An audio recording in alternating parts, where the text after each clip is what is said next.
Okay, we are live. Welcome everybody to another edition of Leaving the Bay Area's, Market Insider Series, we'll call that, because we're going to talk a lot about what's happening in the different markets. Today, specifically the Phoenix metro area, Austin and Boise. Lots of stuff going on, right? I mean, boy, for most of our viewers who are on today, they're looking at what's happening in the San Francisco Bay Area and maybe even Southern California as well. And it is a tight market. We don't have a lot of inventory. There's a lot of people, a lot of potential buyers, people putting in, a lot of offers. And so we're going to find out, is that what is happening in these other markets? And we have the market experts here today. So my panelists, thank you so much for coming. Before we get started on introductions, I just want to do a couple housekeeping items. We will do some Q&A. I'd like to hold that towards the end of our webinar here. We're going to try to answer all of your questions. We want to make sure that our viewers get as much information and everything that they came in here to learn about, they're going to get that. Chances are we're going to answer a lot of your questions through the information that we're going to provide. But of course, we'd love to have some Q&A towards the end. This webinar will be recorded.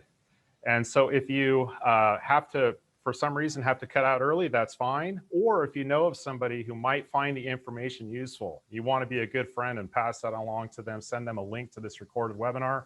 We will have a recorded link available probably sometime early next week. And so you can always request a copy of that at info@leavingthebayarea.com. Again, that is info@leavingthebayarea.com.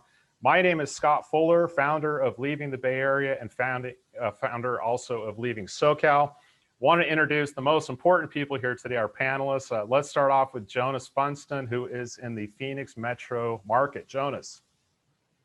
Pleasure. Thank you so much, Scott. Thanks for having me. Super excited to talk about Phoenix. We got some, definitely have some big hitters on the Zoom call today. So thanks for the invite. I'm the founder of the Epic Phoenix Real Estate Group. I run a team of 9 out here in the Phoenix metro market. I've been doing real estate out here 16 years. I also founded Phoenix Relocation Source, which is kind of, we always joke, kind of the yin to the yang for Arizona, for Scott's leaving the Bay Area and leaving SoCal. So we specialize in assisting people looking to relocate or purchase investment property, second homes in Metro Phoenix. Fantastic. Thank you, Jonas. Okay, Jen, let's get to Jen Saladay next. Hi, I'm so honored to be here today. Again, huge heavy hitter, so very honored. I work with Waterloo Realty. I've been in real estate for over 10 years. I work the greater Austin area, and I'm actually out in the hill country. It's a great place. I came to Austin for grad school, and like most UT students would not leave. And so I jumped into real estate and never looked back. Fantastic. Thanks, Jen. Okay, let's pass it over to Samantha Stevens. Samantha, you go by Sam. Is that right? Right. Yep. I'm Sam, Samantha Stevens, broker of Capital Group here in Boise. Matt and I founded Capital Group in 2005. So we've been doing real estate since then, and kind of moved to Boise from San Diego on a whim. Just fell in love with the place, which is some of what we'll be talking about today. And just like Jen, never looked back. Fantastic. Sounds a lot like Jonas. Jonas bounced out of San Diego as well, but he went to Phoenix instead. So that's great. A lot of California transplants. Yep. Okay, so a brief intro for myself. My name is Scott Fuller. Again, I'm founder of Leaving the Bay Area and Leaving SoCal. We help people get great information like this and make, provide data, resources, and help make great decisions on where they want to move to. And then obviously through our fantastic partners like this, help them be able to purchase the right home in the right area for their family. And of course, our real estate partners in California help them list their home, and we take care of everything in between. So again, any questions regarding our services, info@leavingthebayarea.com. Okay, so we've got a packed schedule right here. We're going to jump into this really fast. And I'm going to kind of just quick gun some questions out. Jonas, I'm going to start with you. I'm going to pick on you first here. So let's get going. Let's go. I'm ready. So a lot of growth happening in the Phoenix metro area right now. We see a lot of headlines. What is causing the growth? Who is moving in? Why are the people moving in? Let's talk about companies, things like that. I basically just call it explosive growth. I mean, growth is an understatement. I know, same thing with these other markets, but, like folks like myself who relocated here The biggest thing is, quality of life. For me, boils down to that. The longer I've lived here, the better it gets. Literally year over year, it gets better. But I mean, we have on average, I've heard mixed stats. I've heard anywhere from 200 to 260 people per day moving here. So, and that seems to be compounding. Low taxes are a big one. Low taxes, which we can kind of deep dive on that a little bit later. We've got fantastic weather. We do have 2 seasons here. We don't have 4 seasons. We have 2/3 of the year fantastic, a third hot. But overall, year-round climate to go do stuff, a lot of outdoor activities. We've got a very dynamic entertainment area, sports galore, culinary scene, and ton of employment opportunities. So there's a lot of big companies. There's some people may have heard we're kind of getting coined Silicon Valley of the desert, just with all the companies that are coming here. Phoenix, pre-crash was, kind of a one-trick pony, not really a very diverse economy, heavily in housing and hospitality and that sort of thing. Fast forward to today, there's a lot of tech here. There's a lot of financial services here. There's a lot of bioscience here, a lot of employment opportunities. And with the cost of living being substantially less than California and a lot of other markets, it's just kind of the perfect storm for people that want to, have a better life and actually have their butt go a little bit farther, not give everything away to Uncle Sam and not feel like they're getting any value from it. So Jonas, we were talking a little bit earlier about this today. Yeah. So the city of Chandler, just east of Phoenix, had a big win. Tell us a little bit more about that.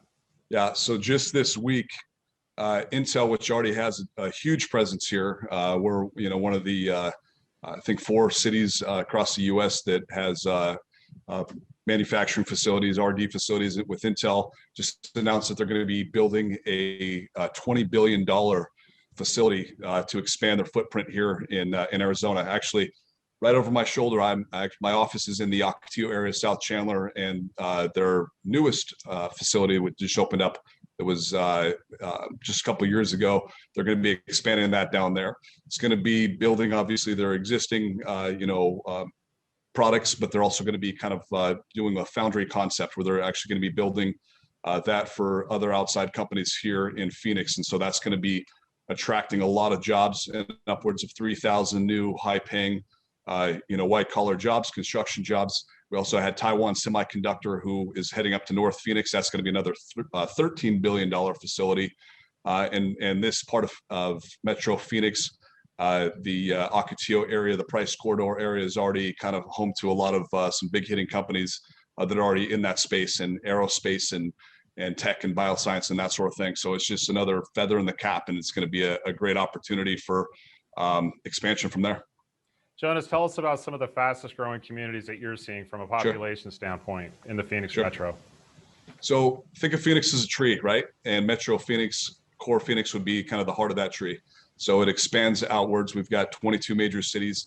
We're seeing the most dynamic growth in the Southeast Valley, and then in the Southwest and Northwest Valley. So those cities are primarily going to be Chandler, Gilbert, which are kind of the usual suspects, but we're seeing a lot more movement going further southeast into areas like Queen Creek, Santan Valley, in that area where there's more of an abundance of land.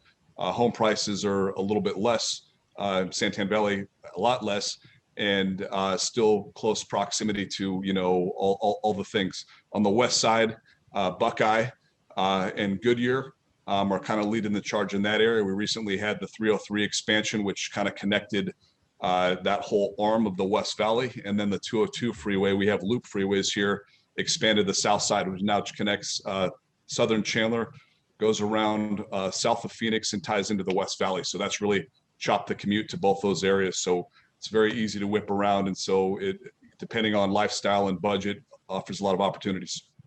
Fantastic, Jonas. Okay, so let's talk about what can you get for a certain price point. Now we've picked a couple of price points. Let's look at the $500,000 price point and the $900,000 price point. Okay. Give us an idea of what that gets you. What does that look like from a buyer's perspective? So 500,000 still gets you the vast majority of Phoenix, I'd say, is going to fall under that sub $500,000 price point. So that affords you anything from luxury condos to, beautiful homes, some cases with, some large lots. Chandler, Gilbert, those obviously have been hot areas behind Scottsdale. that price point shrinking rapidly. So you're not really getting as much in that area for the 500 range. Again, that's kind of one of the reasons why people are looking at other submarkets here. When we kind of move up into the 900 and even $1 million range, you're definitely going to get kind of more, luxury, semi-luxury properties.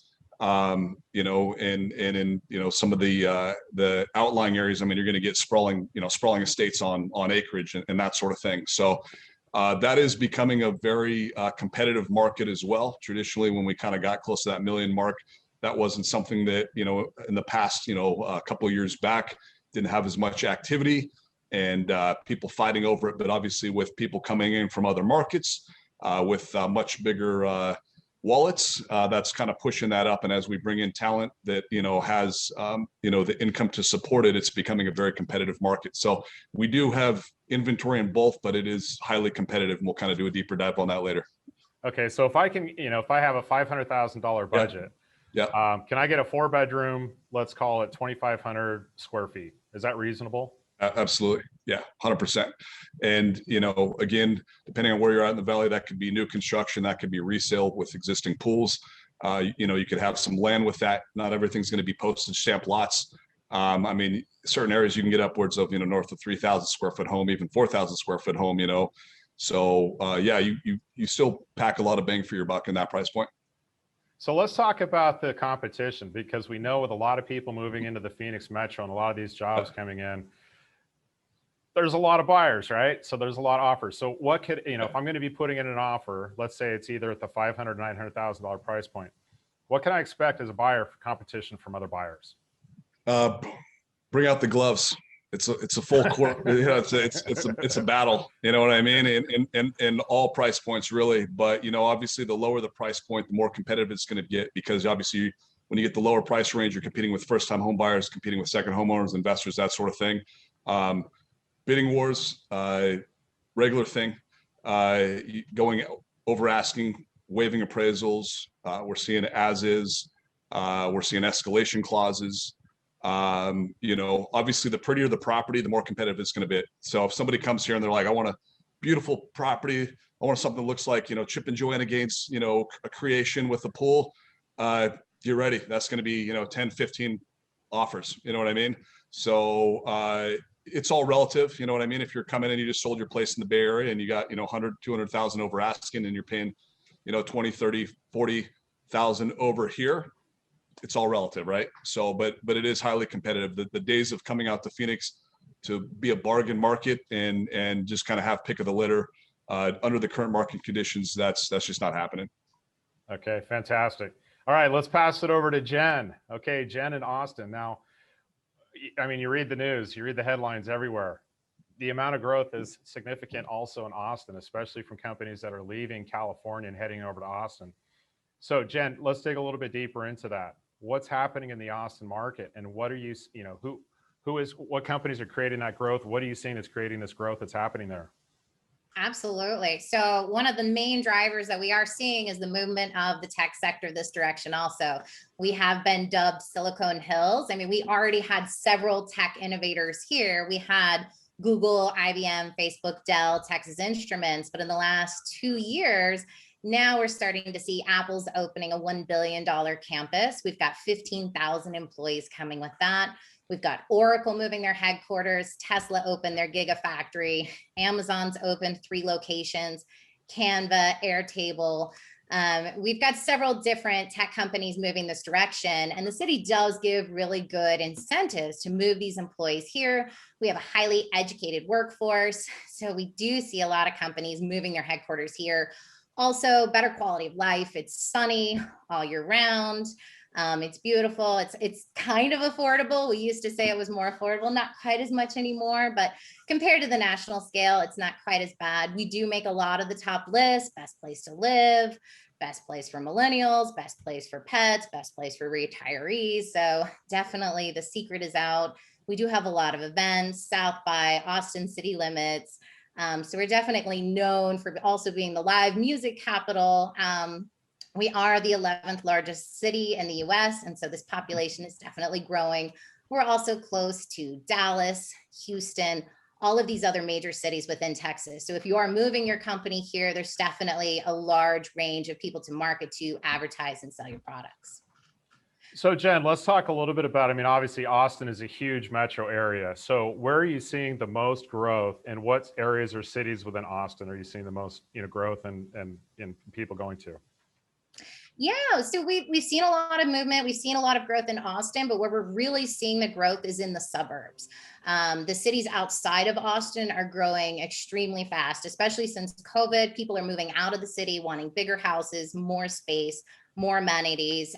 So where we have seen the most growth is on the north side. We've got Leander, Round Rock, Cedar Park. Some of them are growing as much as 33 to 44% in the last 10 years.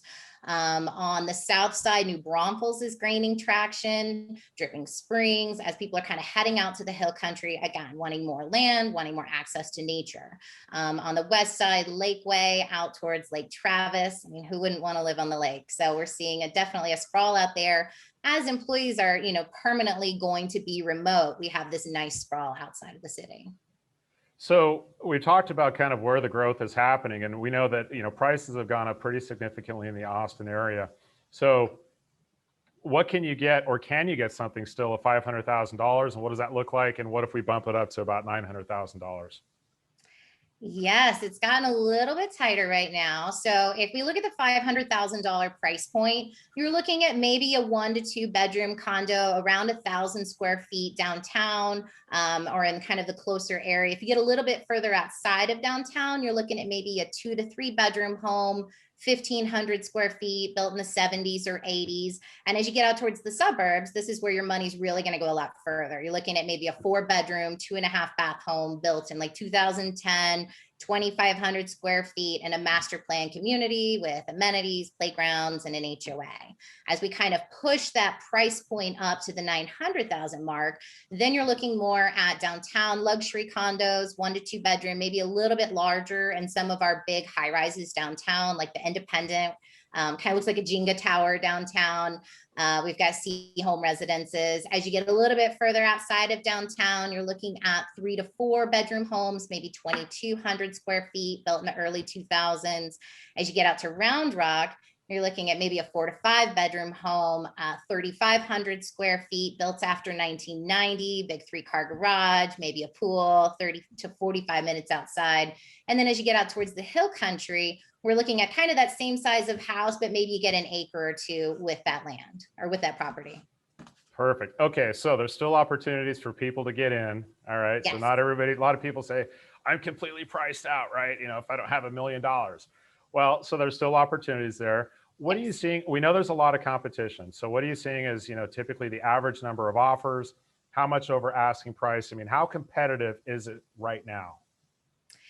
It's very competitive right now. We've had limited inventory, and we got hit with that big snowstorm. So that definitely affected our inventory. There was even some houses getting over 90 offers not too long ago. So it has started to change though. I'm starting to see the supply go up. So at the 500,000 mark, we're typically seeing over 10 offers, maybe 20 offers at 10 to 20% over asking price. At the 900,000 mark, we're looking at maybe 2 to 10 offers, about 12% over. But like I said, it's opened up in the last week. I feel like buyers are less fatigued. We're starting to see some inventory. So maybe the houses that were getting 20 offers are maybe now getting 10, but it's still very competitive. So there's light at the end of the tunnel. We're starting to see some inventory levels increase. Okay, that's good. Absolutely. And by the way, just to let our attendees know, as we follow up with this information, we're going to talk more about what predictions might be for what's going to happen through the rest of the year, and also what you can do ahead of time to be more competitive if you're looking to purchase in one of these extremely competitive markets. So stick around on that. Okay, let's pass it over to Sam and Matt Stevens. So Sam, obviously Boise has been a huge attraction point for Californians. You guys have seen a tremendous amount of growth. What is causing the growth in your market? Yeah, it has been tremendous.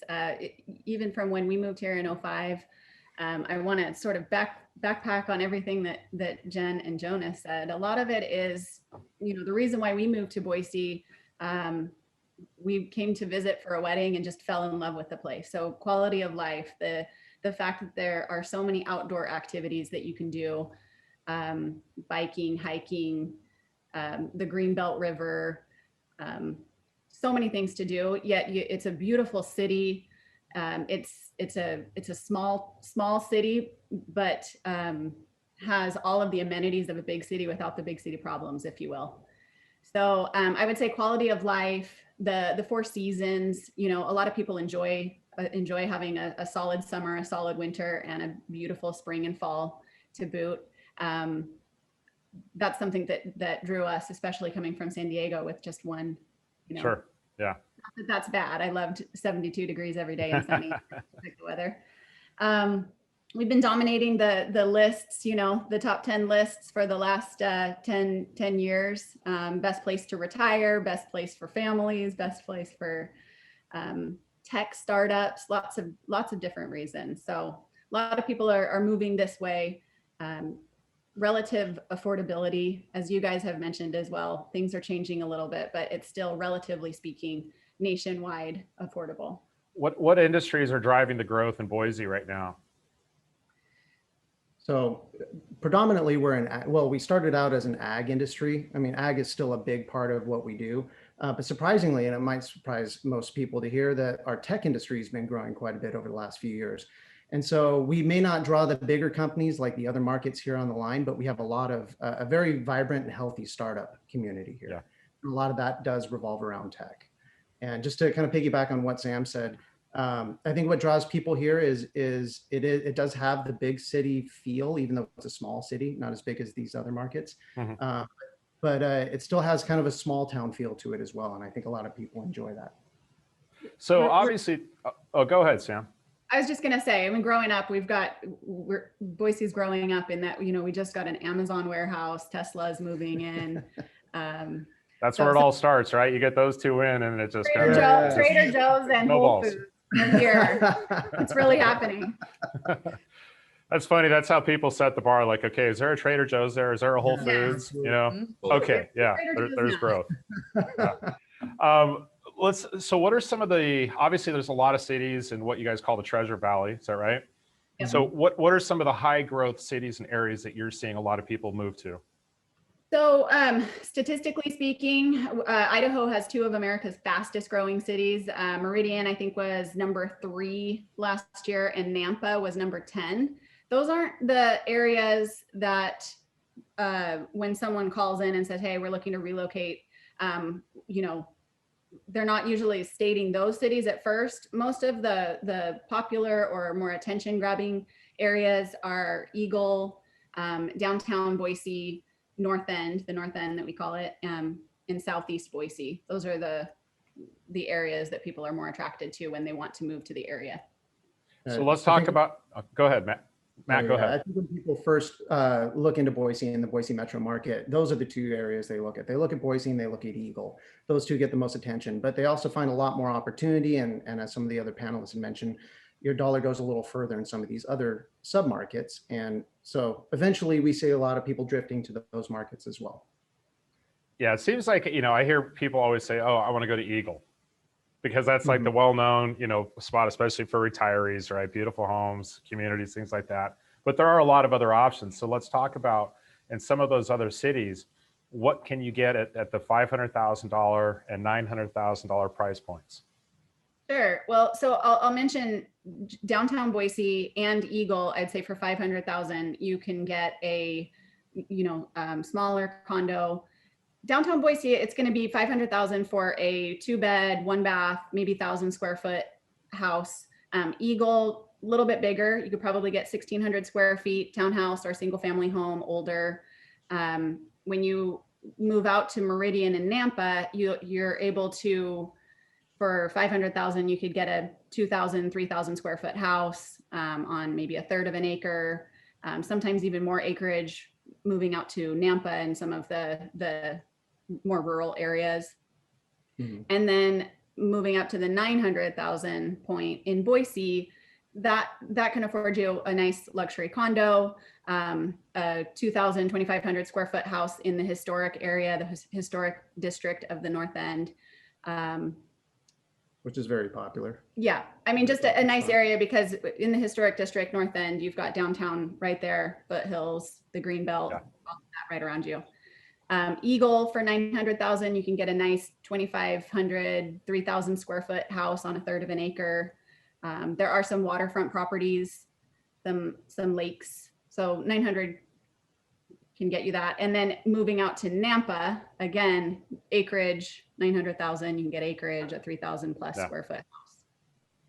So there's a lot of opportunities still under $1 million, which I don't think a lot of people know, right? Especially if you go into some of these higher growth areas that may be a little bit more away from the city center. Yeah, I mean, our median price over the Treasure Valley right now is 454. So there's definitely opportunity even under around that 500,000. Just depends where you want to go and what you're looking for. Awesome. Let's talk a little bit about the competition right now. As far as what are you seeing? How many offers, on properties? Are they over asking? What does that look like right now? Yeah, so we're seeing multiple offers on pretty much every listing. Matt asked me this morning, have you seen one offer on anything recently, or have our agents experienced just one offer? And I haven't seen that for a long time. I would say 5 to 10 offers. There are some extreme cases where there are a lot more. The statistics that we have show that the average list to sold price is 103.5%. So they're going for 3.5% over ask. What I'm experiencing is that the over asking prices are a lot more than that. We're seeing, 20, 30, 40, 50,000. I mean, I guess it depends on the price point again. Yeah, but definitely a lot of interest, a lot of competition. Yeah, and when you compare it to last year, the average list to sold price was 97. So it was 3% lower than list price is what things were selling at. And now they're selling for 3% higher. Yeah. Okay, perfect. While I'm talking with both of you, I have a question from Dennis. He asks, is the huge influx of Californians into the Boise metro area changing the culture or politics, or is there a strong assimilation into the Idaho culture? Yeah, that's a loaded question. I know it. No, but it's a fair one. It's one we get all the time, and I'm sure Jonas and Jen experience the same thing. But I think a lot of what I've told people in the past, I think it's still true today, is that a lot of the people that Idaho's attracting share the same common core values, and they're not necessarily going to line up perfectly, but what we've seen is the people that we're importing into our state tend to get what we're doing over here and get along with it. Yeah. So far so good. And I think for a lot of people, we get that question a lot. I know you guys do too. People are choosing the state they're going to because they think that it's going to be a good fit for their values and their lifestyle and what they're looking for. So okay, perfect. Okay, Jonas, I'm going to turn this over to you. Yeah. Okay, so summers in Phoenix are hot. Talk a little bit more about that. Okay. That's what I've heard. It's news to me. That's news. Yeah. So, so I'll address that. Actually, when we moved here from San Diego, we moved from Carlsbad, North San Diego County. That was a big factor for me too, in kind of our decision as far as where to go. So I specifically came out here with my wife in the dead of July. We came out for a week in July. I'm like, I want to get out there when it's as ugly as it possibly gets. And if I can't handle a week, I can't handle summer, right? So so we came out here, and that's when we did our house hunting. Of course, fell in love with the area, bought our first place in Chandler. But yeah, I know summer gets hot, no question about it. I mean, there's very few places in the U.S., let alone the world, that have an optimal climate, year round. But 2/3 of the year, like I said, the weather is, I got my Google calendar or my Google weather, and I'm always looking at what San Diego's doing and that sort of thing, and we're very similar a good portion of the year as far as kind of where our highs are. The lows do dip here. We are in the desert, so when you get into the evening and into night, you will have more extreme dips from high to low. But we have 330 plus days of sunshine. The average temperature year round is about 76. But summertime, I always say the solution for that is air conditioning, pools, and margaritas, in that order. So, but yeah, everything's air conditioned here. from the homes to the shops. You know, there's a lot of outdoor outlet stores and kind of pedestrian malls and that sort of thing where you just pull up and we're running into the Apple store and everything's, you know, misting systems and stuff like that. The misting systems drop the temperature like 25 degrees. It's definitely doable. You know, we do sports year round. We do pickleball, we do volleyball, we do all sorts of stuff, golf. You just kind of adjust your schedule during the summer, right? So you're getting out there earlier or later versus midday when it's baking. But yeah, like I said, the majority of the year it's shorts and flip flops. It's beautiful. So Jonas, a lot of people who are in the Bay Area have PG&E, right, for their electrical and gas, which has a huge problem. I mean, you know, in the Bay Area, when it gets over 100 degrees for a period of a couple of days, they've got to do blackouts, right? I mean, they've got to shut things down. When you have, you know, potentially 90 days of 100+ degree weather in the Phoenix area, are there issues with those providers? No, not on a big scale at all. We've got, you know, I've had in the time that I've lived here in 17 years, I think I've had 3 power outages, maybe 4. And that's usually been if like a transformer popped, like in the area, not like the grid going down or doing rolling blackouts or anything like that. So that hasn't really been a problem. Electricity and water, surprisingly, that was a shocker to me, is very cheap actually. Yeah, we don't really have those grid issues. They're very forward thinking in their infrastructure. They're, you know, how they build out and pre-plan for growth. They get ahead of it instead of waiting for it to be a problem then trying to figure out how to fix it later. But yeah, and in regards to the 100 degrees, 100 degrees here is vastly different than 100 degrees in California or other markets. You know, we talk about the dry heat. If it's 115, it just sucks, period. There's no ifs, ands, or buts. It blows. But, you know, that 100 to 105, I mean, you play tennis midday. Like, it's legitimately a comfortable climate because of there's, you know, the lack of humidity. So, but yeah. Either that or you're just not human, Jonas. So that might be it too. Yeah, that may be it too. Who knows? Yeah. So Jonas, while we're talking, I have 2 questions. The first is for families with school-aged children, what are the areas with the best schools in Phoenix, public or private? We get that question a lot. And Ashley McCaffrey, she's not on right now. She's actually our client concierge. She's not a realtor. That's kind of her niche. Her specialty is the schools. But Chandler has I'll just kind of rattle off the top ones just off the top of my head. Chandler, Gilbert, Queen Creek, so Southeast Valley, Kyrene, which is in Tempe and kind of overflows into Ahwatukee, which is a village in South Phoenix, Deer Valley, which is in North Phoenix, Peoria, and Glendale. So, and then the other alternative besides the public, these are just kind of the public school options. We've got a ton of charter schools that have just blown up out here, and charters are great because they're kind of like, best way to describe it, it's almost like a hybrid between a public and private school. They're publicly funded charters, so they're paid through taxpayer dollars. They're not, you know, you don't have tuition or anything like that, but they're, you know, curriculum and education and kind of structure and how they run things is more like a private school, and they really set the bar high. So there is some really crummy schools out here. You know, certain areas and that sort of thing where I would obviously avoid if that's kind of a top priority. But between, you know, the really strong public school options, the charter school options, and then if you know, of interest of private school options, there's plenty of options to go around. Second question from Linda. How do property taxes work in Arizona? Although the tax is low, is there a land tax? The second part cut out. Although the taxes are low, what was it? Although the tax is low regarding property taxes, is there a land tax? A tax on land is what I'm assuming. Okay, so I think I understand the question. So here, Arizona is a tax based on assessed value, so it's a little different than, you know, I'm sure most of the people on are from California. So obviously, California is proportionate to, you know, purchase price market value. Here, the county does an assessment.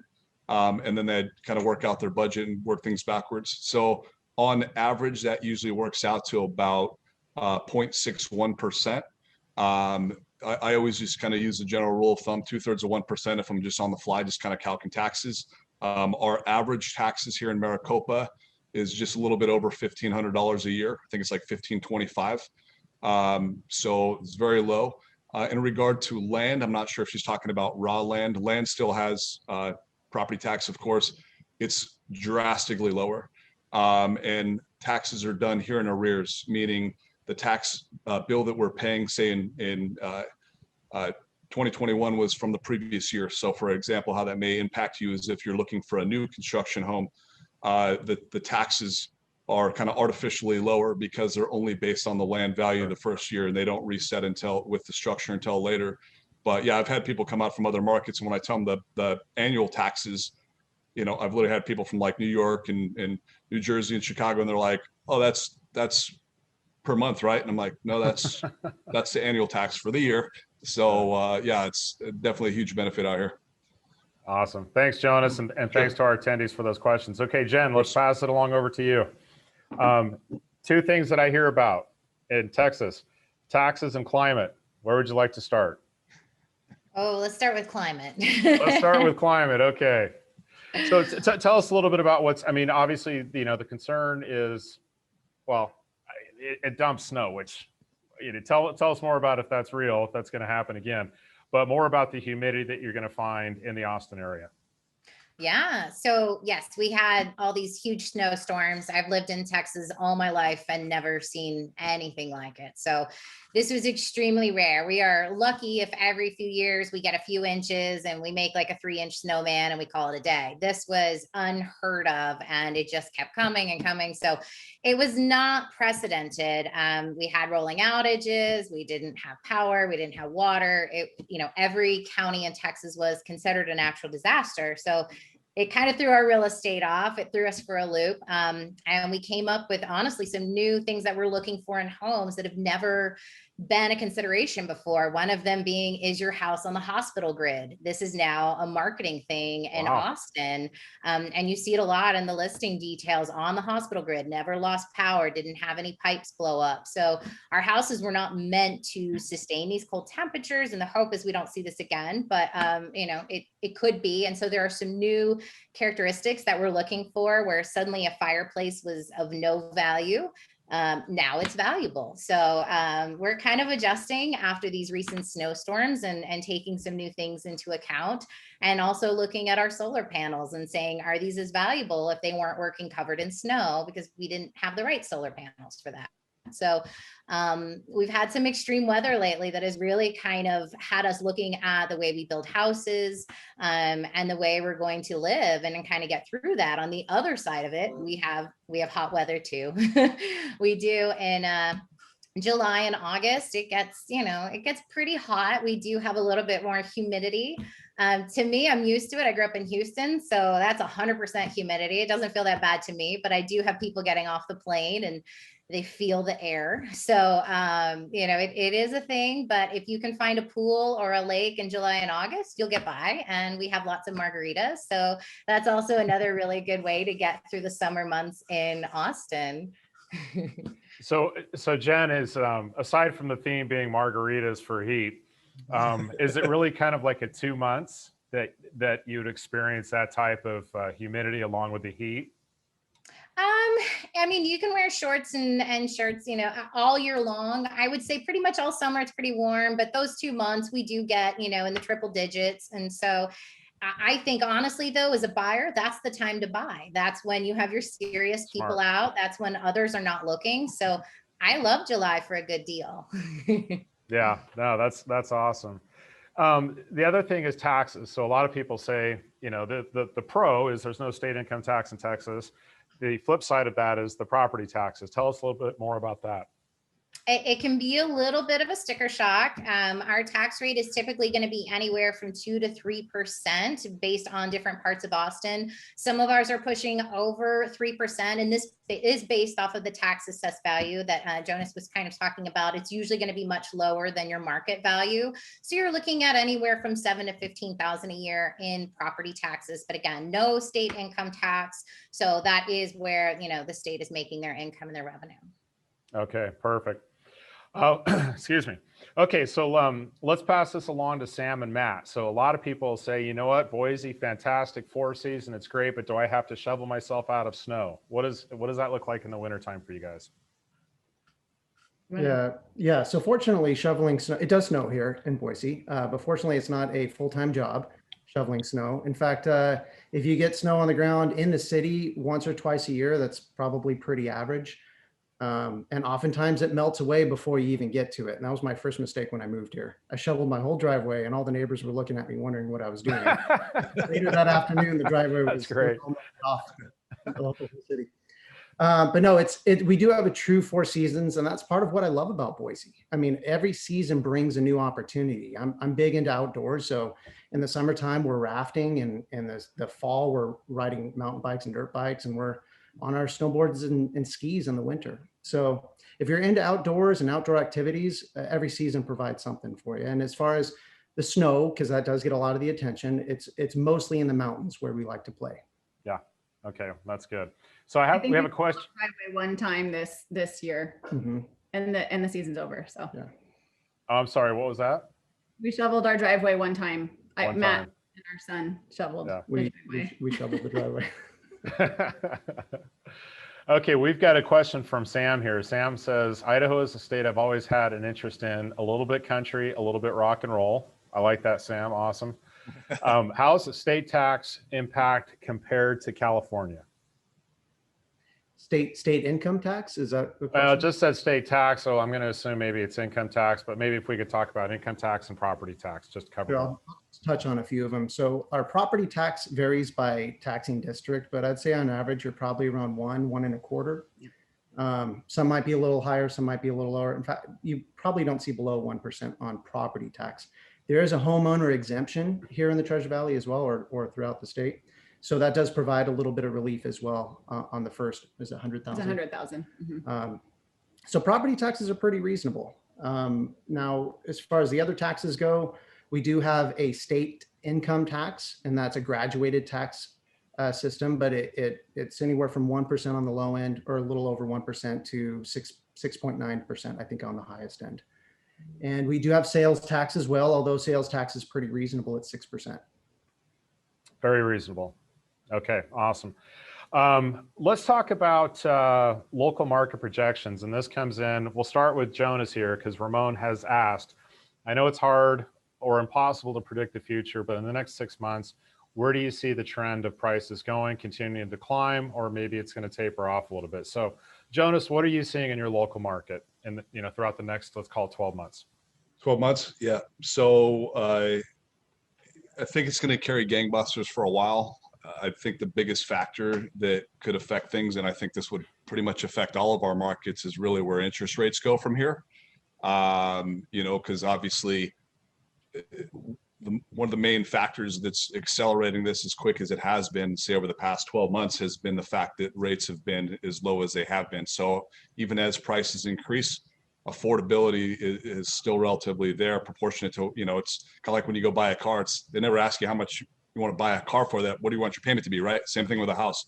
So, Fannie and Freddie have announced that they are going to be kind of limiting their exposure on second home and investment properties. That's going to affect everybody.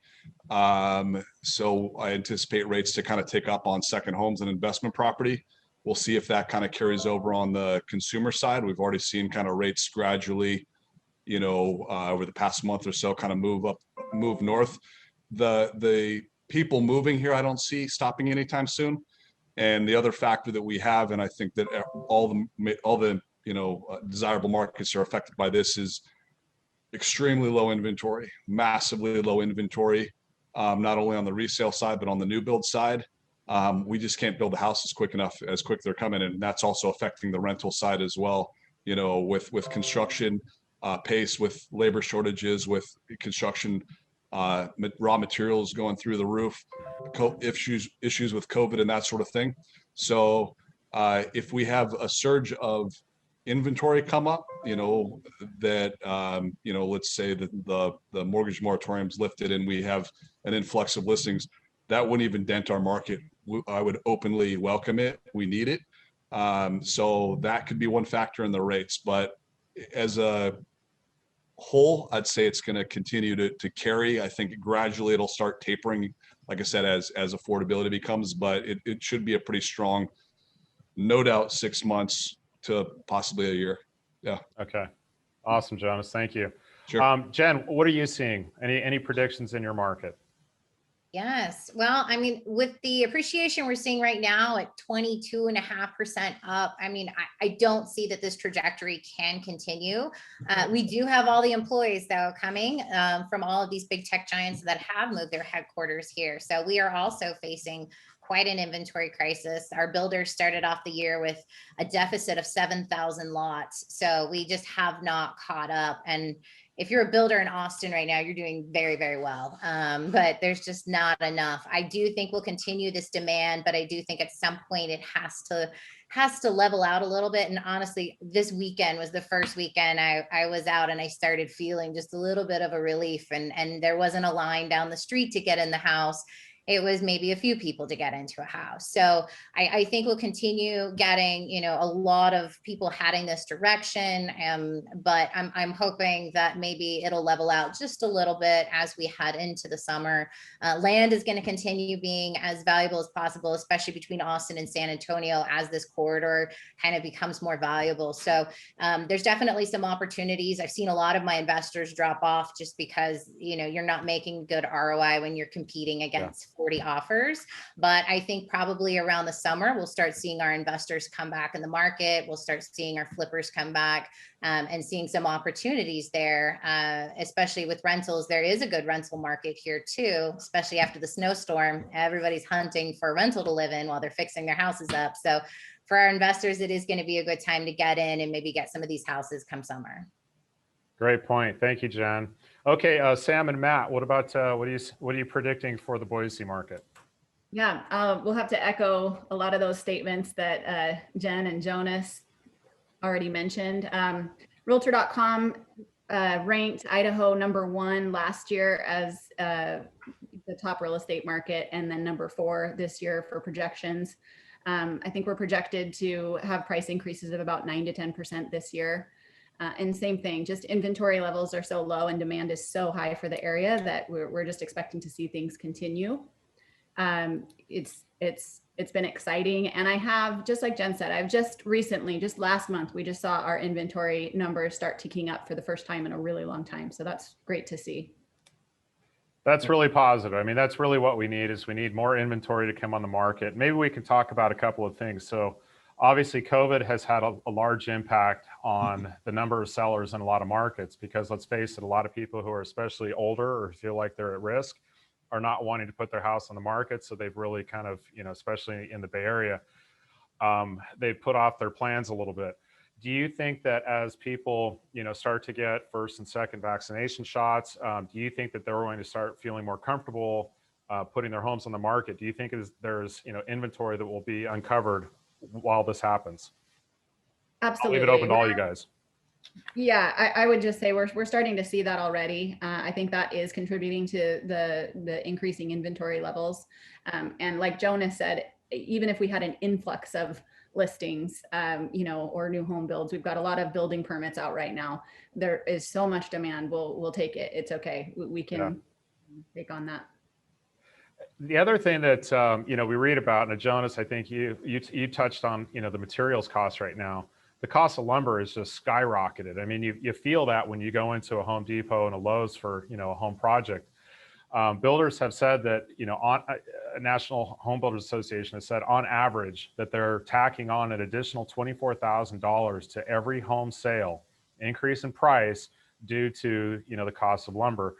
A lot of materials analysts have said that they expect that this will continue for at least 6 months, or it could go in longer, you know, as we have, you know, these continued high, you know, costs of materials, including lumber, and also, you know, high labor costs. So hopefully we'll see maybe some reprieve on that, which maybe puts, you know, relieves some of the pricing pressure later on sometime this year. So we have a question from David. He brings up a great point that we haven't talked about yet. So David asks, how will the end of forbearance impact real estate? Who would like to talk about that? I'll go on our market. There's a lot of people talking about how that there's just going to be this tsunami wave, excuse me, foreclosure wave coming. I could speak obviously for our market particularly.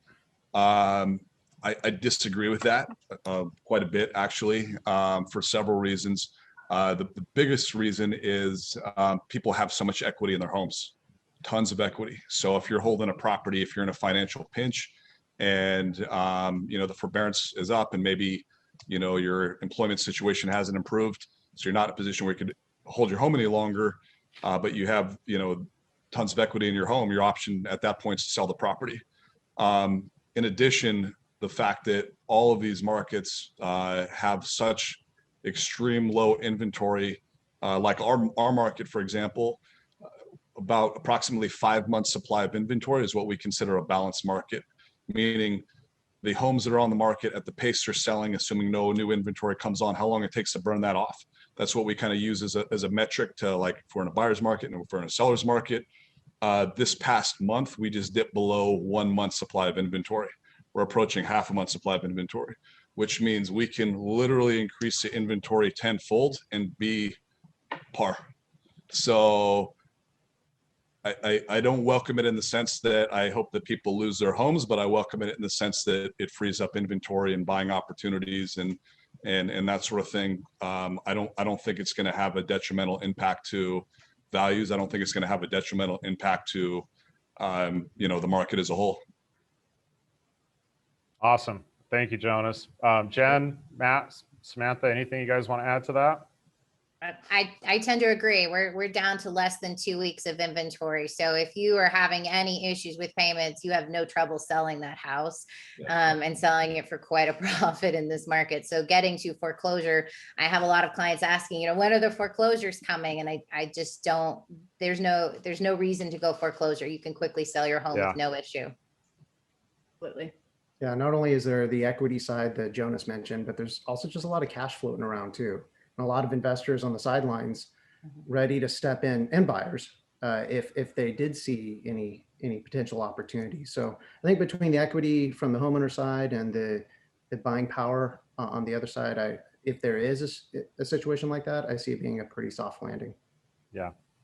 I think, it's interesting because some people don't have much control. Let's say they want to move to one of your markets or move somewhere else. Some people don't have a lot of control on what that time frame looks like, right? So they have a life event that needs to take place. Maybe I'm waiting for retirement in a couple of years. Maybe my kids are going to graduate from high school. So there's a life event. In some cases, people have a choice and they're saying, well, we're just going to kind of hold off and see what happens in that market. I'm not very optimistic on, like you guys said, waiting for a glut of, foreclosure, REO inventory to hit the market and, for prices to come down. In fact, more often than not, in the last 30 days especially, we're having more conversations with clients where they're saying, I feel like I'm now priced out of my market. I'm priced out, with the budget that I had versus, what I could get 6 months or a year ago. And so, again, if you're putting yourself in a position to where you want to make a move, you do have control over what that time frame looks like, you really need to consider, getting in and really taking some action on it, if that makes sense for you. Now, so we've talked about, okay, how crazy the market is. There's all these people and this and that. Well, let's kind of put this into perspective and let's put some action items on this. What can people do to prep better and to also be more competitive if they're going into your market or any other market? Because really it's going to be all similar from an offer standpoint. So I will leave this open-ended. You guys jump in and give us some thoughts on that. Okay, I'll start there. I think some of the obvious answers are price, right? Price and terms. So really, I think it's important to have an agent that knows the market, knows the numbers, knows what sellers are looking for. And if they don't know what the seller's looking for, then they've asked. It's really important how the offer is presented right now. I can say from the listing perspective, especially when you're getting 12, 15, 20 offers on a listing, it's very important from the listing agent's perspective to have a very well presented offer that looks organized, succinct, easy. I think it's important for, someone to have a buyer's agent who knows to ask what's important to the seller right now, because it is so competitive. So what's important to the seller, and then just that presentation. And then does your agent have a good relationship with agents on the other side? The listing agent, again, it's really important, I think, having those relationships. So make sure if you're a buyer in the market that you're asking those questions and that you have an agent who can present your offer really well. Great point. I agree. I'll add a little bit to that, to Sam's point. It's mission critical to be paired with the right agent. You know, there's so many realtors out there, but I think the big differentiator here, especially in this group, is there's a difference between a realtor and, you know, a real estate expert and somebody like who specializes in the space that we do, or most of us are transplants. We could relate. We work in this space. This is a true stat in our market. I'm sure it's probably not that far off in other markets as well. But 6% of the licensed agents in Maricopa County do 90% of the transactions. I always thought it was 80, you know, the 80-20 rule. I'm like, oh yeah, 20% do, you know, 80, it's 6% do 90% of the transactions. So when you're working with agents or you're working with teams who you really want to pair yourself with somebody who's an expert in that market, to Sam's point, who knows other agents and brokers. Realtors want to do business with other realtors they know, like, and trust, and they know we're going to get the deal across the finish line. So if they're looking at 10 offers and we've done a deal together and they're like, hey, this is going to be easy breezy, this deal's as good as done. You know, I've worked with Sam in the past, and Matt, they're great, or Jen, or whatever. That carries a lot of weight. And like I said, pairing offers to kind of match what the seller's terms are. The big one too is the seller paralysis that we have right now. The sale side's easy.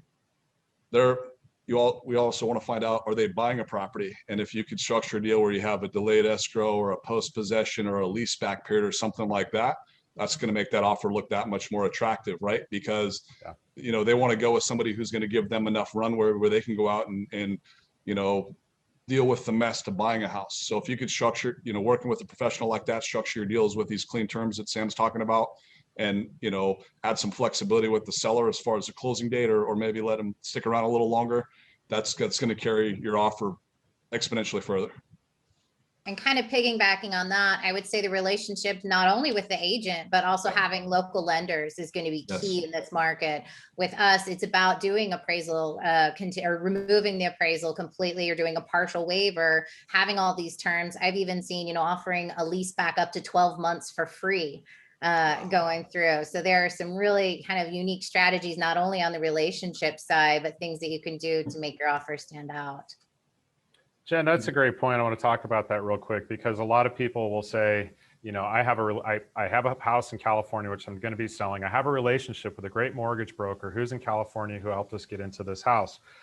The reality is most mortgage brokers, I'm not going to speak for all of them, but most of them are only going to be licensed in California or in a small select number of states. So then it leaves you two options. You can go with a large bank. I'm not going to name the names. We all know what they are. You can go with a large bank who maybe haven't always had the best track record of being able to close on time. We'll just say that gently. Or you have the option of going with a local lender that you guys recommend in your area, that again understands, you know, the details of what is going to be expected from the seller and the agent. And so it's always good to make sure you're approved in the state that you're going to be purchasing in, and do that ahead of time so you're prepared. Before I go on to another point, please, if you have any questions to our attendees, feel free to type it into the Q&A box. There's a little Q&A box that should be on the bottom of your screen. Type that in. Let's talk a little bit about, you know, because people think, well, sellers, you know, just want the highest net from their house. Well, there is a truth to that, right? But how much of an emotional component is there with a seller to say, you know what, I've been here for 30 years. I've raised a family here. It's just been a wonderful experience from us. How important is it to, you know, to find a match from a buyer who's going to treat it, you know, with the same level of dignity and respect that they did? So how much is emotional? How much is financial to a seller? I can touch on that one real quick. We always encourage everyone at our office to own a home or get in home ownership if they aren't already. And just recently, one teammate at our office wrote an offer. We helped her out, of course. She did such a good job. that the seller, who was an investor, wrote her a letter back. Not only accepted her offer, but wrote her a Is letter that back. right? Yeah. I don't think I've So, heard that before. yeah, no, but it's a huge part of it, right? It is a business transaction, but for a lot of sellers, it's also an emotional one too. This is maybe a home that they lived in and raised their family in. So being mindful of that, I think, is really important. It's finding that out, right? If you can, it's finding out more about who the seller is and what they're interested in, if they're interested in. Some of them don't, you know, it doesn't matter. It's just the money. But if you can find some information out like that, that's helpful. Mhm. I agree. It depends on who the seller is, and it depends a lot. I tend to find that the men, not to stereotype, but the men tend to be bottom line. What are we making? What's the numbers? What's the terms? The women tend to be more emotionally attached. So, you know, obviously offer letters have been getting very popular. I recently purchased a investment property out here in Tempe near ASU where my daughter's going, and we've been doing a lot of video stuff. So we've been doing a lot of video presentations and just kind of putting that together with our offers to make it stand out amongst the crowd. Because if they have 10 offers and 6 of those have offer letters, you always look for what can we do differently? What can we do to stand out? And we do like to put, like, I call it a soul behind the offer, right? And it is emotionally to sell a property. And that's, you know, so people, they don't just want to sell to an investor. They don't just want to sell to the highest offer. I mean, all things being equal, you know, they do weigh that in. So I think it is important. Absolutely. Humanizing an offer. I've had clients choose much lower offers just because they related, they cared about the clients, the baby's on the way. They had the cash offer from the investor, but it meant more for them to have a family, appreciate their home. So I definitely see a balance on that. It depends on the seller's motivation. Yeah, absolutely. Let's get to a couple of questions here. One of them is, what resources are available to help you decide where to move? I know I will leave the Bay Area in 1 to 2 years, but need to decide where. How do I compare? Great question. And that's really what we specialize in within leaving the Bay Area. On our website, we have a lot of city comparisons where we compare cost of living. We have recorded webinars like this with information on different areas where you can kind of understand what you're getting into, what's important to you as far as maybe it's lifestyle, maybe it's affordability, cost of living, different things like that. But also we offer a free consultation. So let's talk about kind of what's important to you to help you narrow down where you're looking to go to, what might be some good choices as a fit for you. And then we're happy to get you out there and, you know, get your feet on the ground to look around, because inevitably you can do a certain amount of research online, but you know, you have to at some point be able to get your feet on the ground once you've narrowed that down a little bit. So we can certainly be a resource for that. And again, you can always reach us at info@leavingthebayarea.com. Another question that we have here is, can you expand on homes communities for retirees who don't want all the space and land, but want something quite nice? Maybe we can kind of lead that into talk about maybe some of the 55 plus communities and what people are looking for and what that offers to people who are, you know, close to retirement or at retirement age.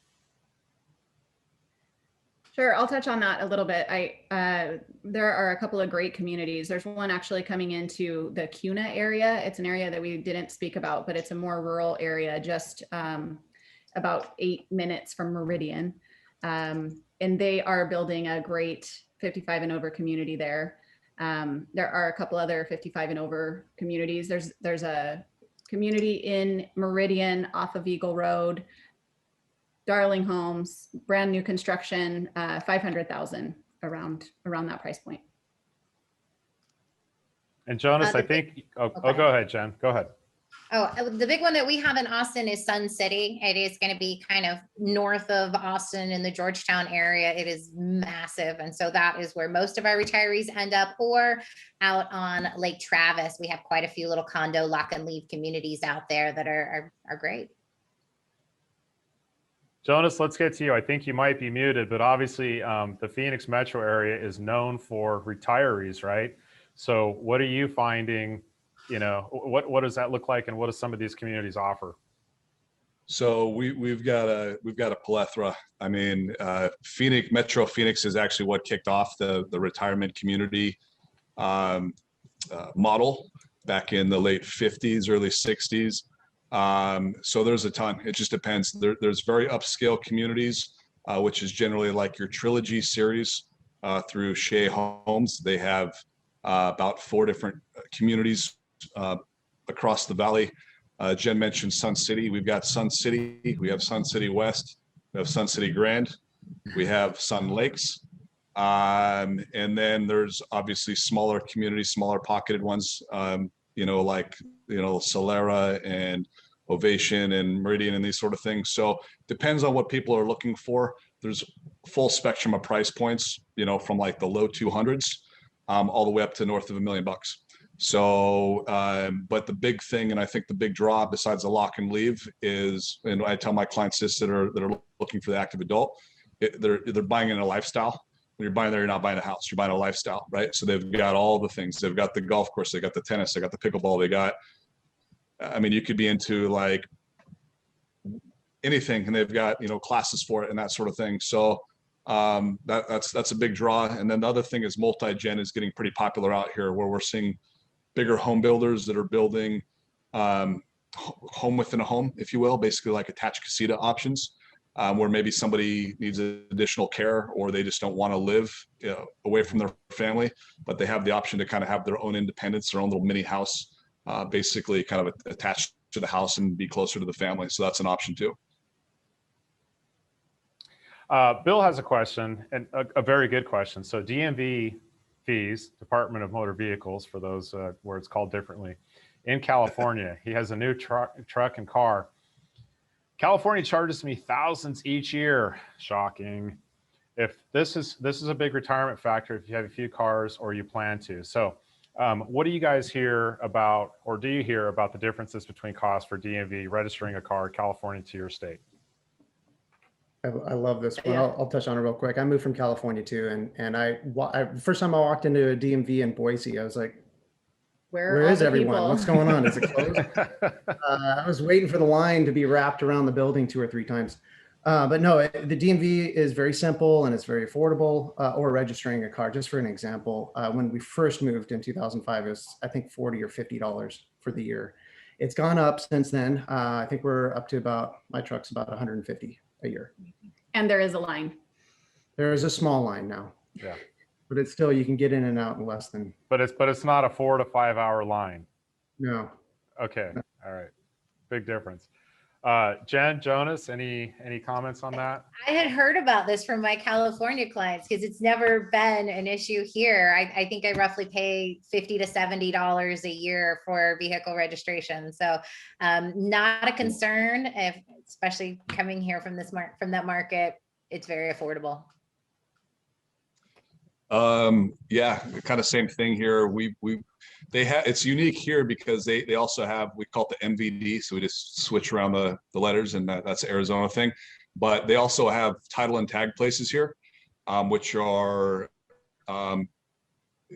they're not the formal MVD, they're private third-party vendors where you can literally just go in and get your tags, get your license, get your registration. A lot of stuff could actually be done online too. The registration cost is pretty low. It's higher than some other states, but it drops drastically. If you have a brand new or newer car, it's obviously more expensive. I think when we bought, I'm trying to remember, my wife paid it, I want to say it was $400 something for a brand new car. And then after a couple of years, it just dropped like a rock. So it's tiered based on your built and assessed value of property. But it's, yeah, the DMV days are gone. I don't miss that at all from California. Oh, of course. I mean, there's a lot of things that people miss when they leave California. Those are not one of them. That's for sure. No, absolutely not. Jonas, there's one thing I want to talk to you about, because I did get this question quite a bit. Yeah. Electricity costs in the summertime. What does that look like? Let's assume you're running your AC 24 hours a day for a period of time. Yep. So what are some of those average costs? What should you expect? So I'm going to give you a couple answers to that question. A big part of it's going to be when was the home built, energy efficiency features, that sort of thing, because the homes that they've built in the past 8-10 years are 40 to 50% more energy efficient than the homes built. So if you're buying a home with barely any insulation, built in the 70s, 80s, it's going to take a lot more. My home here, I'll use an example. Our home, decent sized house, single level, 3 years old. We do a flat rate here, which is cool. So instead of having like these monthly fluctuations, because obviously it's, spring and fall, it's very low. And then you get, the sticker shock of summer. The utility company here lets you do a flat rate where they take an average, and then that way it's just basically amortized the same amount every month. I think ours runs about 320, and we have about a 4,000 square foot house with a pool, with everything. And we keep it as an ice box. We even run our AC now at night. We like it cold and then get under the blankets, even though it's already cold. You know what I mean? Like, but one thing I do want to chime in on is water behind electricity. Not to jump around beyond the electricity question, but a lot of people think water is going to be astronomically expensive. Coming from California, that was my thought when I came here. We built a pool. I'm thinking this thing's going to be $400 or $500 to fill up. I think it cost me $40 to fill it up. We have half an acre of land. We have grass. We have trees. Like I said, we have a pool. My kids leave everything on. Our average water, sewage, and trash bill combined is like $70 to $90 a month. It's nothing. It's crazy. The water is very inexpensive here. Okay, perfect. Thank you, Jonas. Okay, we have another question here from Sam. It's addressed to Sam. Our home in Napa County has no mortgage. Should we sell it or rent it? It may not be reasonable to be owner that lives in another state. We have medium retirement income and a pretty healthy savings for a 25% down payment, working part-time right now. So, move from Napa to Nampa. Done deal, Sam. Okay. So I think, there's a couple different questions there, right? So when you talk about, and for anybody who's watching this, you talk about, should we sell a property or should we rent it? Well, there's obviously a lot of implications to that. You want to talk to, your CPA to find out what might be the best strategy moving forward, especially if you're getting into retirement. Also consulting with a financial planner. But of course, people like myself or Sam on the line would be happy to talk to you about that. But I guess the question for you, Sam, is on a medium retirement income with a good savings, is it reasonable to, put 25% down and be able to get a property in Nampa or somewhere else? Oh yeah, definitely. Like I mentioned before, I mean, Ada County in general, which Nampa is in Canyon County, since we're talking about Nampa, but median price there, $425. Again, it just really depends what you're looking for. But yeah, we see that all the time. Conventional loans with 25% down. And even with multiple offers, yes, there are a lot of cash offers out there that are winning some of the bids. But on one of the last listings that we had, I had 7 offers come in and all of them were conventional finance with 25% down. Yeah. So totally feasible. Totally doable. Okay, that's awesome.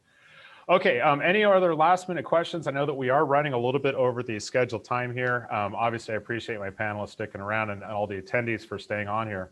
Any other questions, go ahead and type them into the Q&A section or into the chat section. Have we forgotten anything? I will just mention one thing, Scott. I think everyone touched on utilities in Idaho. That is a pretty big advantage that Idaho has. It has some of the largest amount of waterways. People don't realize that, but there's so many rivers that run through the state, and the state takes advantage of that with dams and hydro energy. So our electric bill is also flat rated, like Jonas was saying. And for our monthly average, it's about $60 to $70 a month for electricity. Wow. So it's pretty incredible. And, gas is probably about the same, and sure trash and sewer is probably about the same. Jen, do you want to comment on that since we're talking about water, electrical? Absolutely. So yeah, the electricity bills, I mean, you're going to be running your air conditioner pretty good in the summer. So we do have the average programs also where you can lock into one number a month. I would say, on some of these new construction, I have a client with a 4,000 square foot house and her electricity bill is $50 a month. So that to me is amazing. Some of the new, it has radiant barrier. There's definitely things to keep the heat out.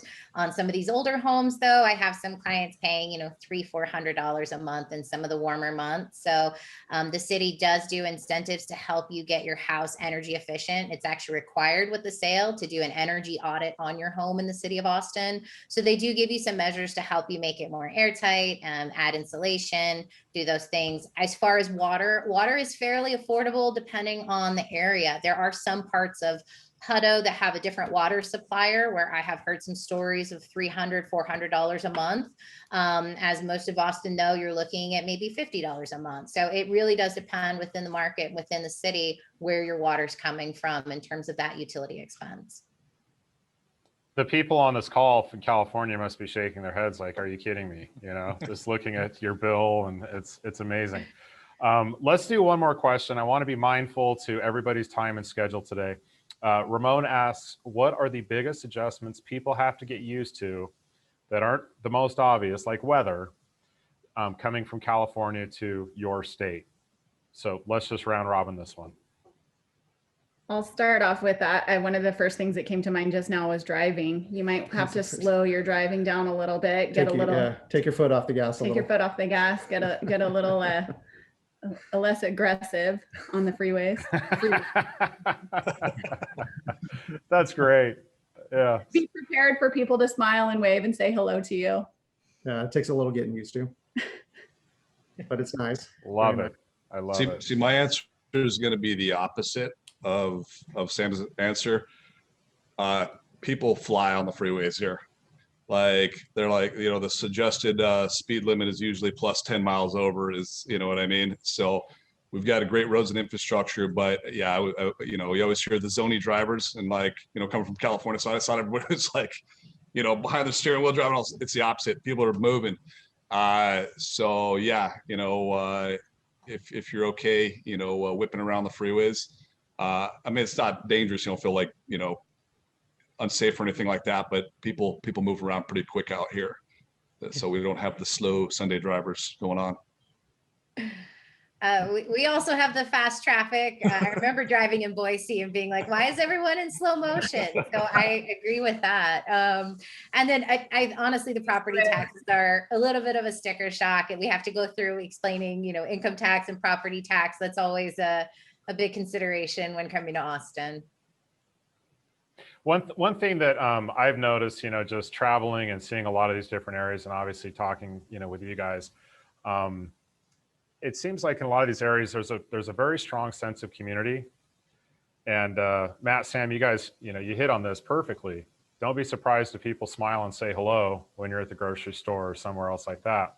So there's certainly, when I travel, I notice that difference quite a bit. And it sounds like you guys do as well. I mean, obviously in Austin, you have that, Southern hospitality. People are just very friendly, outgoing, very helpful. Jonas, the same thing, in Arizona, right? So does it take some time to get used to?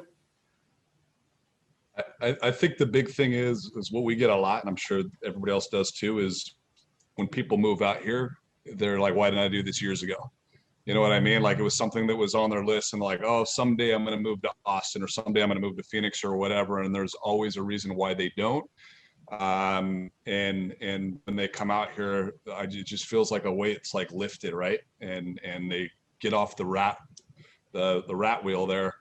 And, they're glad they're here. And I always joke and say that me and my team have a no return policy, meaning if you buy a house with us, we will not be selling that house. You will not be moving back to California or wherever market you move from. And it holds true unless somebody has like an extreme, situation, like a family thing or a health thing or a job moving with a job. They move to our market and they don't go and they don't come. And I call them the pioneers because everybody's giving them a hard time. Oh, you moved to Phoenix, why'd you move to Arizona? And then next thing you know, their cousin, their aunt, their uncle, everybody's moving here, right? And so, but yeah, they're just, why didn't I do this years ago? Is what I hear a lot. Mm-hmm. One last thing, and then I promise we're gonna end this. But Jonas, I'm just having too much fun here. So wait, Jonas, you mentioned like the no return policy. Have you guys Yeah. had a situation, and I'm sure you have, but has somebody Yeah. come out and said, you know what, this just isn't what I thought it was, and we have regret. We probably shouldn't have moved. If you've had that, what was, aside from like a family reason or an emergency, something that they couldn't plan? What was maybe something that what was that reason? What were they not planning ahead right? What did they not understand? What did they not realize that made them decide, you know what, maybe this wasn't the right move for us? I don't think it was so much the market. We've had that happen a handful of times. It wasn't necessarily the market. It was people just not acclimating.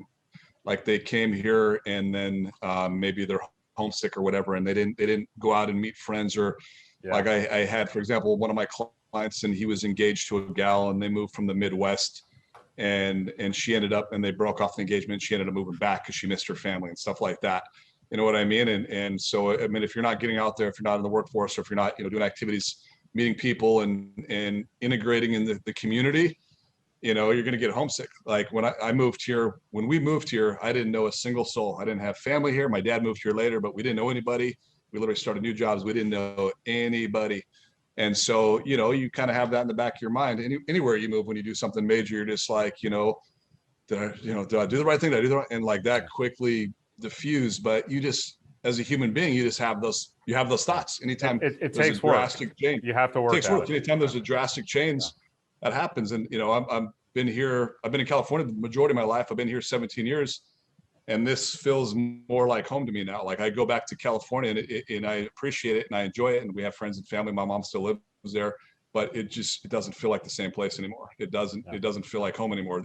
Arizona feels like home to me. But it happens. But it's like I said, it's usually like extreme circumstances, if that makes sense. So absolutely. Okay, guys. Well, this has been fantastic. Jen, Sam, Matt, Jonas, thank you so much for all this great information. And I thank you to all of our people who have stayed on the line with us. Hope you got what you needed. If there is questions that you have for any of our panelists or myself, or you just want to talk about maybe some plans that you're considering, reach out to us, info@leavingthebayarea.com, info@leavingthebayarea.com, and keep your eyes peeled. We will have more like this as well. Anonymous says, thanks, enjoyed it. Thank you, Anonymous. Okay, perfect. All right, you guys. Putting this on. It was an honor to be on with you guys. Yeah, thanks, you guys. Jen, Sam, Matt, you guys are awesome. My pleasure, guys. Okay, everybody have a wonderful afternoon. Take care. Bye, thanks. Okay, bye-bye.